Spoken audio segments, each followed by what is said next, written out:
한 번은 한 성도님이 교회에서 자신이 하는 일을 그 사역에 대해서 이야기할 것이 있다고 하면서 저를 찾아왔습니다. 그래서 만나서 1시간 정도 그 이야기를 들었는데 정말 힘들었습니다. 이유는 그분이 1시간 내내 자신이 하고 있는 그 사역에 대하여, 그리고 함께하는 다른 지체들에 대하여 조목조목 문제점을 이야기하면서 비판하는 그런 이야기를 했기 때문에 그렇습니다. 정말 열심히 준비했더라고요. 그리고 굉장히 똑똑한 분이었어요. 구구절절 다 옳은 말들이었고요. 분석이 얼마나 탁월한지, 그야말로 관주만 달면 바로 논문 출간이 가능한 그 정도 수준이었습니다. 자, 그러나 저는 그 시간이 정말 고통스러웠습니다. 명쾌하고 탁월하게 정말 뛰어난 지식과 논리로 이야기하고 있었지만 너무 답답했고 너무 안타까웠고 심지어 화가 나기도 했습니다. 이것은 이렇게 문제고, 저건 저래서 문제고, 이 사람은 이래서 문제고, 저 사람은 저래서 문제고, 막 이렇게 이야기하는데 제 마음속에서는 이렇게 외치고 있었습니다. 당신이 가장 큰 문제라고 생각합니다.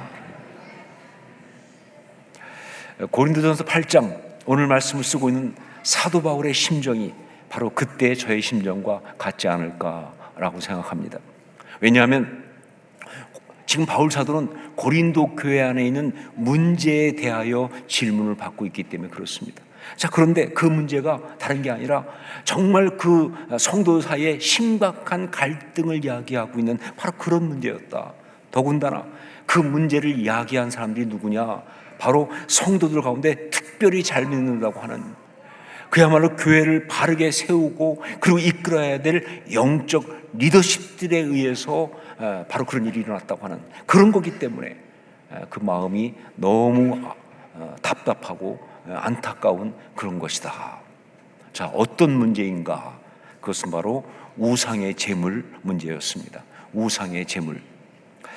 우상의 제물 문제, 이건 지금 우리하고는 별로 상관이 없는, 그야말로 해당 사항이 없는 그런 것이지만 그 당시 고린도 교회 성도들에게는 문제가 된다면 상당히 문제가 되는, 그리고 쉽게 해결할 수 없는 아주 심각한 그런 문제였습니다. 무슨 이야기냐 하면 그 당시 고린도에서는 로마 제국의 다른 모든 도시가 그런 것처럼 신전 제사가 굉장히 왕성했습니다. 그래서 많은 사람들이 신전에 가서 제사를 드리는데 그때 그냥 드리는 것이 아니라 제물을 가지고 갑니다. 그 제물을 가지고 제사를 드린 다음 이제 그 제물 가운데 일부는 그 신전 제사장들한테 주고, 일종의 수고비죠. 수고비조로 주고, 그리고 나머지는 가지고 와서 그 바친 사람이 자기 가족들과 그리고 이웃들과 나누어 먹었습니다. 자, 그런데 문제는 이 고린도에도 일종의 시장 경제가 발달을 하면서 이 제사장들이 그 받은 고기를 자기가 다 먹는 것이 아니라 시장에 갔다가 내다 판 거예요. 그야말로 유통을 시킨 거죠. 자, 그러다 보니까 성도들도, 그리스도인들도 그걸 사 먹을 수밖에. 예수 믿기 전부터 원래 그래왔고, 또 이게 구분하기가 쉽지 않잖아요. 어떤 고기가 우상의 제물이었는지 어떤 고기가 아니었는지 알 수가 없으니까 특별히 문제 삼지 않고 그 우상의 제물이었던 고기를 사서 먹었다는 거죠.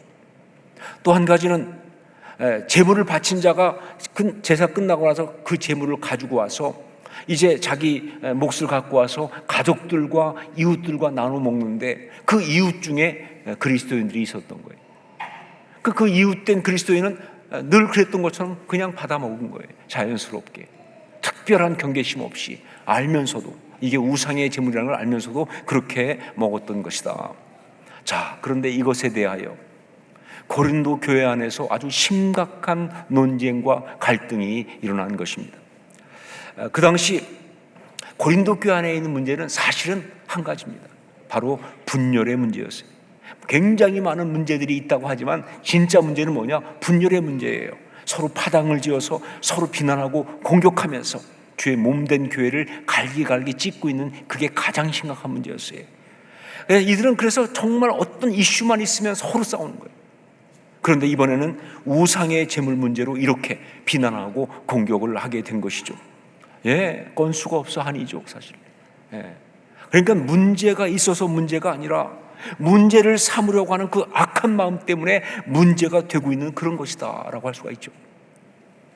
한쪽에서는 우상의 재물을 먹는 것은 잘못되었고 그리스도인으로서는 절대로 해서는 안 되는 심각한 죄를 범하는 것이다 라고 주장을 하면서 그 우상의 재물을 먹은 사람들을 정죄하고 비난하고 죄인으로 몰아세운 것입니다. 그때 그들이 들고 나온 근거가 뭐냐? 사도행전 15장에 나오는 예루살렘 공의회의 결정사항이었어요.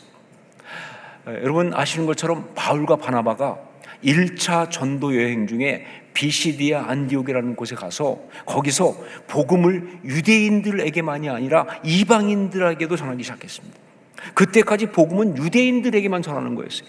그런데 그때 성령께서 감동을 주시면서 이방인들도 먼저 유대인이 될 필요가 없이 할례 받고 율법 지키고 그럴 필요 없이 그냥 예수 그리스도를 주로 고백하기만 하면 구원을 받고 하나님의 자녀가 될 수 있다고 하는 엄청난 깨달음과 함께 정말 기가 막힌 이 전환을 이루게 된 거예요.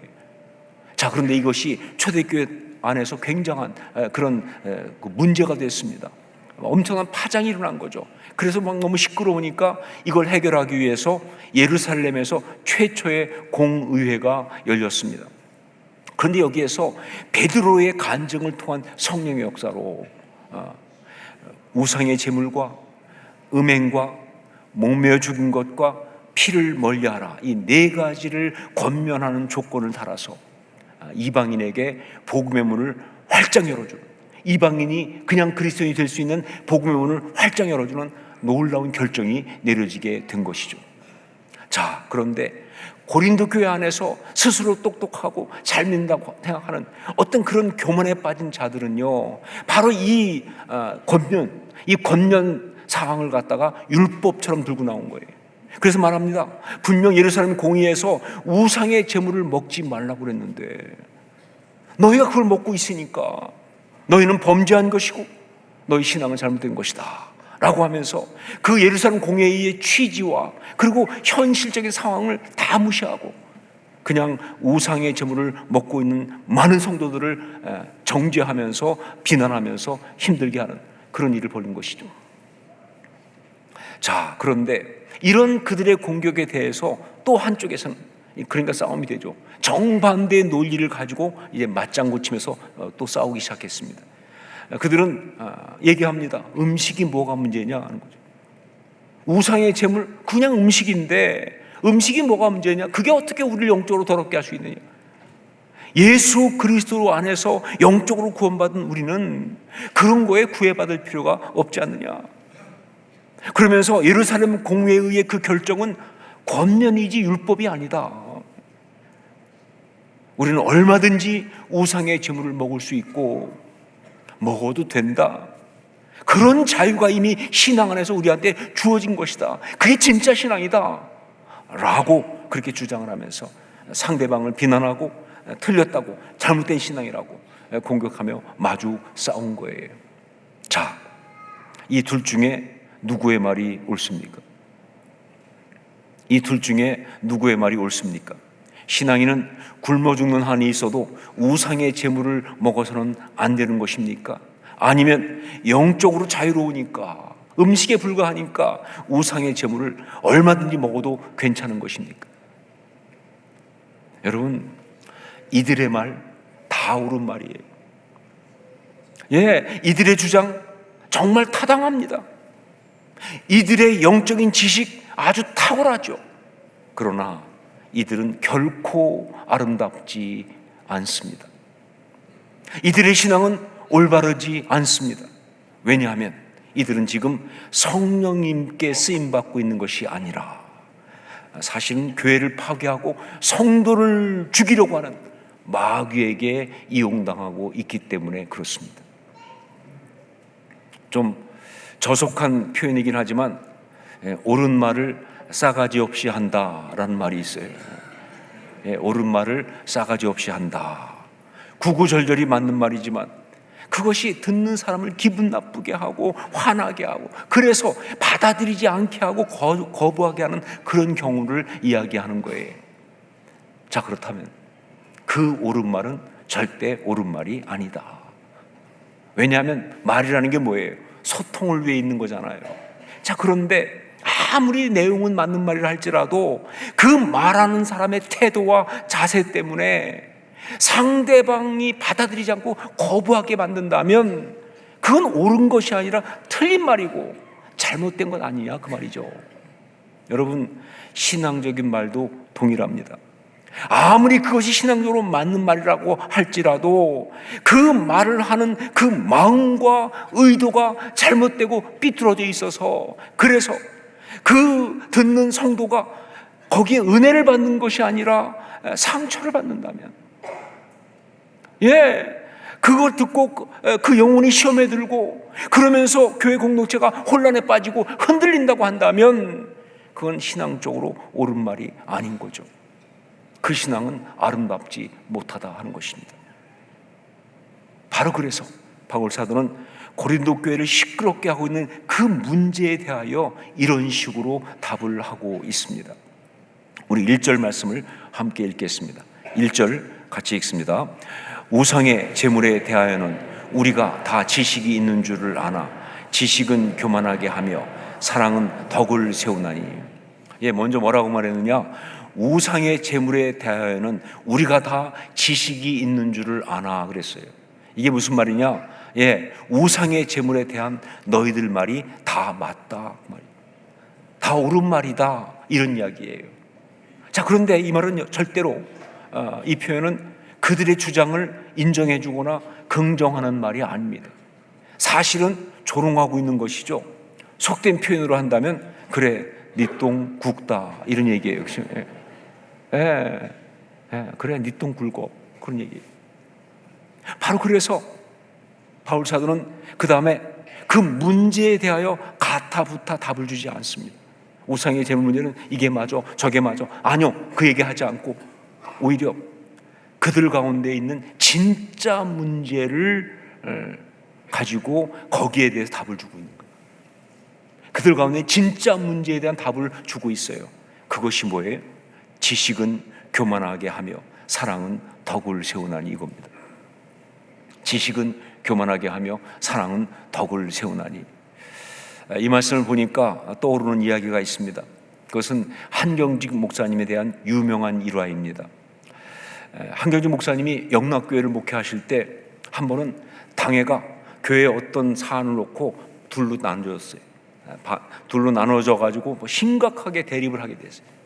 자, 그러면서 당회가 열리니까 한쪽의 입장을 선 장로님 중에 한 분이 이제 얘기합니다. 막 이건 이래야 되고 이건 이렇게 맞는 것이고 저렇게 하는 건 틀린 것이고 막 하면서 자기 입장을 아주 신랄하고 아주 강력하게 막 얘기한 거예요. 그 얘기를 다 듣고 나서 한경직 목사님 말씀하셨습니다. 일리가 있습니다 라고. 그 말, 일리가 있습니다 라고 했어요. 그랬더니 또 반대쪽에 있던 장로님이 바로 나와가지고 아니라고 그러면서 또 반대쪽 입장을 막 얘기하면서 저쪽이 틀렸다고 하면서 막 얘기를 한 거예요. 그걸 다 듣고 나더니 한경직 목사님이 그 말이 일리가 있습니다. 그러니까 한 장로님이 있다가 아니 목사님, 아니 이 두 정반대 의견인데 둘 다 일리가 있다고 그러면 이게 어떻게 말이 됩니까? 그랬더니 한경직 목사님이 그 말도 일리가 있습니다. 그리고 한마디 하셨다는 거 아니에요? 기도합시다. 한경직 목사님은 그때 그 교회의 진짜 문제가 무엇인지를 정확하게 브리핑업했죠. 그리고 그 문제에 대한 답을 정확하게 주신 겁니다. 기도합시다. 이렇게. 자, 그러면 고린도 교회의 그 진짜 문제에 대하여 바울 사도가 준 대답, 지식은 교만하게 하며 사랑은 덕을 세우나니, 이것은 무엇을 말하는 것인가? 그것이 2절 3절에 또 정확하게 나와 있습니다. 우리 2절 3절 말씀을 함께 읽겠습니다. 같이 읽습니다. 만일 누구든지 무엇을 아는 줄로 생각하면 아직도 마땅히 알 것을 알지 못하는 것이요, 또 누구든지 하나님을 사랑하면 그 사람은 하나님도 알아주시니라. 뭐예요? 네, 하나님이 알아주시는 신앙이. 하나님도 알아주시느니라.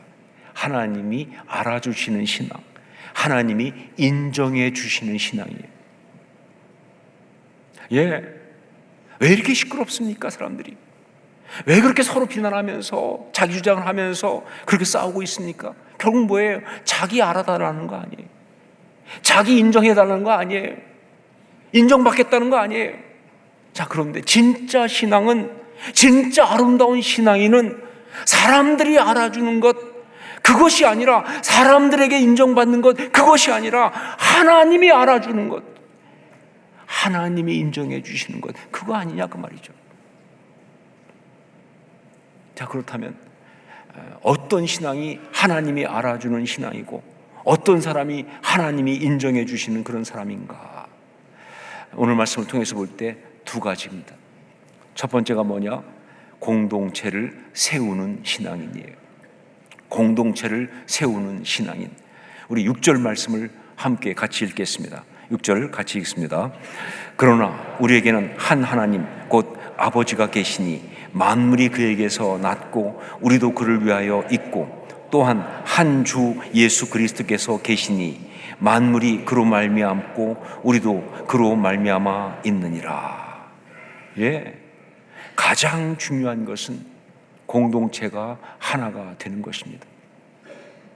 무엇이 옳고 무엇이 바르고, 아니요, 그것보다 가장 중요한 것은 공동체가 하나가 되는 것입니다.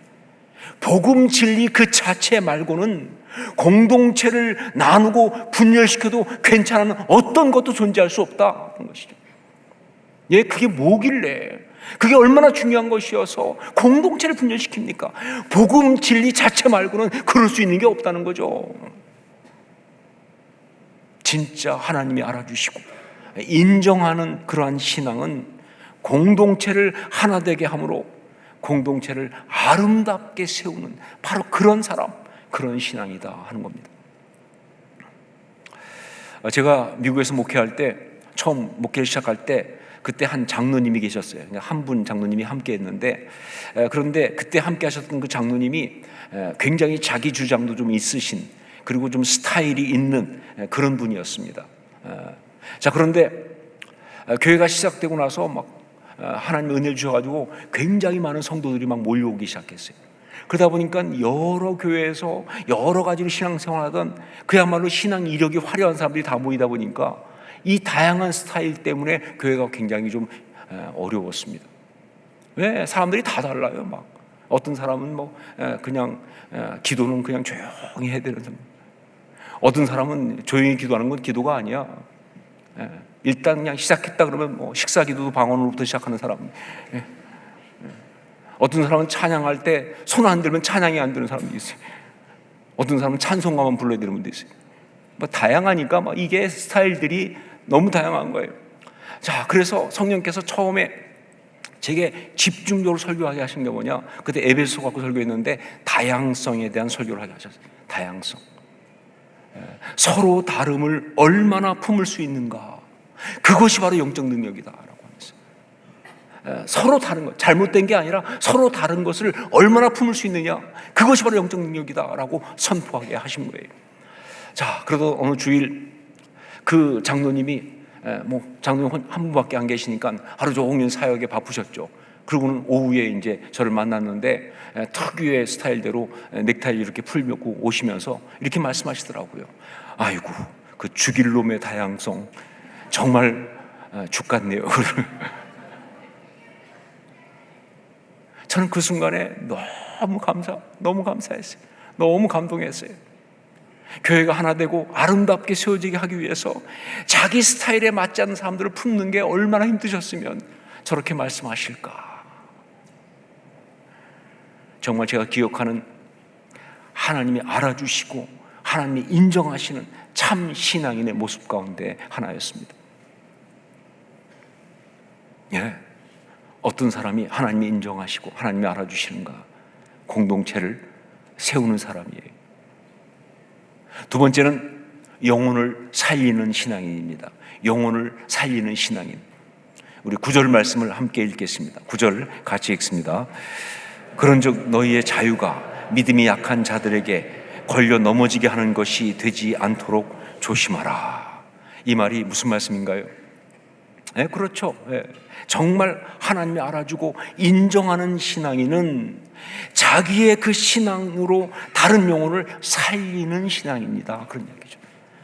하나님이 알아주고 인정하는 신앙인은 자기의 그 신앙으로 다른 영혼을 살리는 그런 신앙인이다라는 겁니다.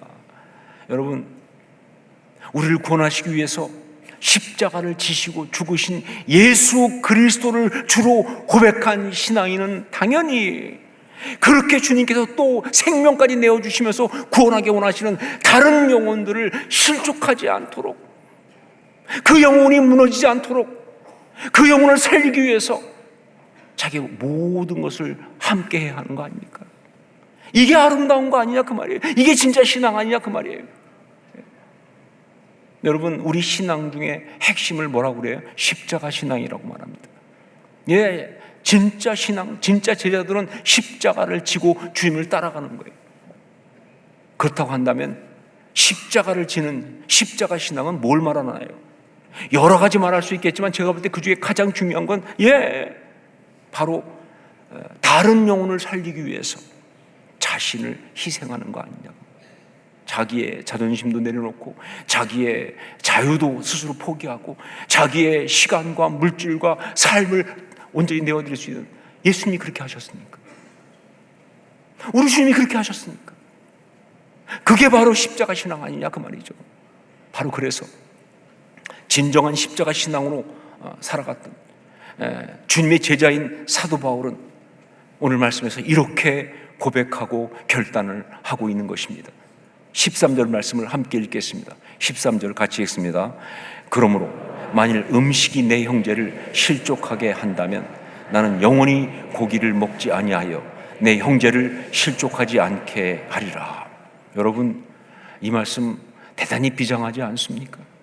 그게 안 느껴지세요? 이 바울의 비장함이, 전 특별히 고기를 좋아하기 때문에 진짜 느껴지는데, 평생 안 먹겠다는 거 아니에요, 고기를. 만약에 그것 때문에 형제가 실족한다면, 만약 그것 때문에 형제가 시험 든다면 나는 아무리 내가 좋아하는 것이라도, 아무리 내가 하고 싶은 것이고 그래도 난 하지 않겠다. 아무리 불편해도 난 감당하겠다. 이게 신앙이죠. 이게 바로 하나님이 알아주시는, 하나님이 인정하는, 사랑은 덕을 세우나니, 이 신앙은 하나님이 알아주시고 하나님이 인정하시는 신앙입니다. 공동체를 세우기 위해서, 그리고 다른 영혼을 살리기 위해서 때로 오해받고 때로 억울하고 정말 누구도 알아주지 않는 것 같은 그런 섬김과 희생을 해야 한다고 하더라도, 여러분, 이거 진짜 아름다운 거예요. 여러분, 이거 정말 귀한 겁니다. 이거 정말 행복한 거예요. 왜냐하면 사람은 다 몰라도 누가 알아주시니까? 하나님이 알아주시니까. 하나님이 알아주시면 됐죠 뭐. 하나님이 인정해 주시니까 하나님이 인정하시면 됐죠 뭐. 우리 인생이 그보다 더 아름다운 게 어디 있습니까? 이런 참 십자가 신앙으로 아름답게 살아가신 여러분 모두가 될 수 있기를 주의 이름으로 축원합니다. 기도하겠습니다.